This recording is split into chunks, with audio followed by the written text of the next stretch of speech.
તો સુરતના ડુમ્મસમાં રીવા રિહેબ સેન્ટરની સામે ગુનો નોંધાયો।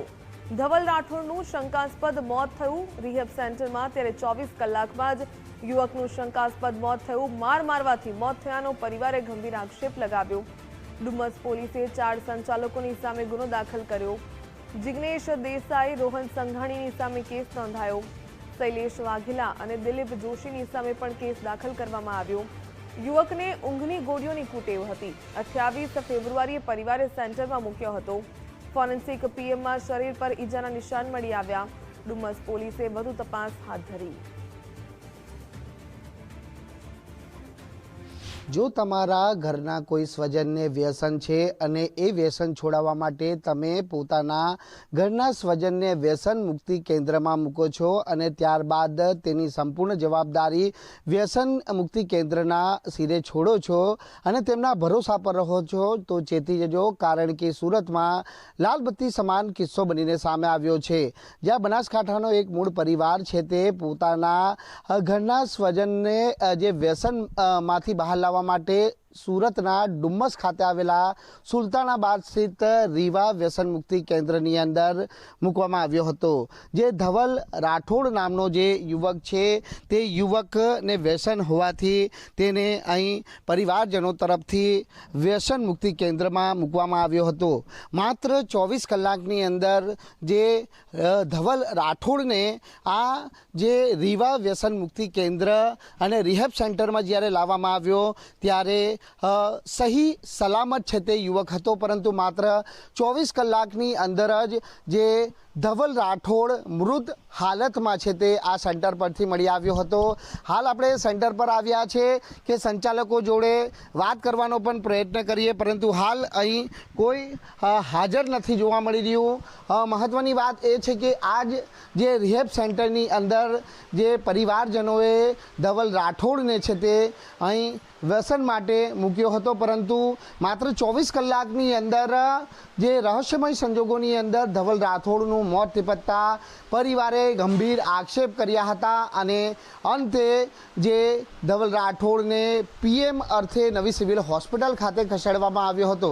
ત્યારે હાલ જોઈ શકાય છે કે અહીં કોઈ પણ કરતા હતા હાલ જોવા નથી મળી રહ્યું। સીસીટીવી ફૂટેજ પણ હાલ મોજૂદ છે, એટલે આ સીસીટીવી ફૂટેજની તપાસ કરવામાં આવે તો દૂધનું દૂધ અને પાણીનું પાણી થઈ શકે તેમ છે। ધવલ રાઠોડના મોતને લઈને વ્યસન મુક્તિ કેન્દ્રના સંચાલકો અને કર્મચારીઓની જે શંકા છે તે હાલ ઉપજી રહી છે।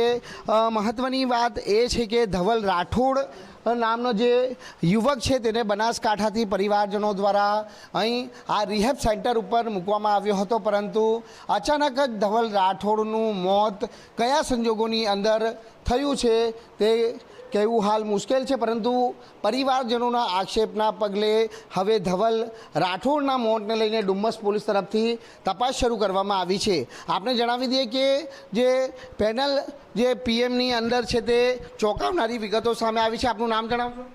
એક મિનિટ મારા નામ તો જણાવજો પહેલા। એક મિનિટ, મારા સાહેબ એમ કહે છે કે પરવાનગી છે અહીંયા પરમિશન નહીં, એમાં હું નથી અહીંયાનો કર્મચારી। આપને મારા સાહેબ સાથે વાત કરી લો ને, હું તમને નંબર આપું। તો વિનયભાઈ સોલંકી જોડે વાત કરવાનું જણાવે છે। મીડિયા એટલા માટે જ આવી છે કે ધવલ રાઠોડનું મોત કયા કારણસર થયું છે એ જવાબ લેવા માટે મીડિયા અહીં પહોંચી છે। તેમના જોડે પણ વાત કરવાનો પ્રયત્ન કરીશું। કર્મચારી ટેલિફોનિક વાતચીત કરાવી રહ્યા છે। મીડિયા એટલા માટે જવાબ લેવા માટે આવી છે કારણ કે પરિવારનો એક વાલસોયો દીકરો છે તે ગુમાવ્યું છે, ત્યારે હાલ જે વિનય સર નામ છે અને વિનય સર જોડે વાત કરવાનો પ્રયત્ન કરીશું। Vinaybhai, hello hello.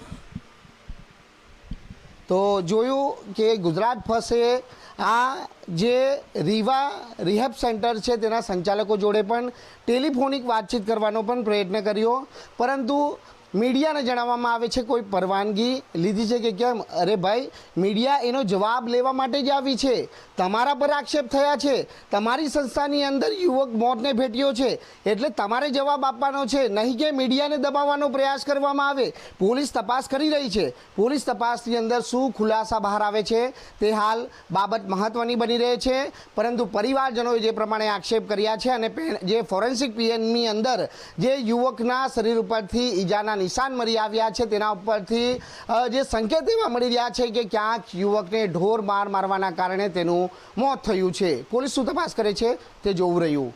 Cameraman Viral વ્યાસ સાથે રાકેશ બ્રહ્મભટ્ટ, ગુજરાત ફર્સ્ટ, સુરત.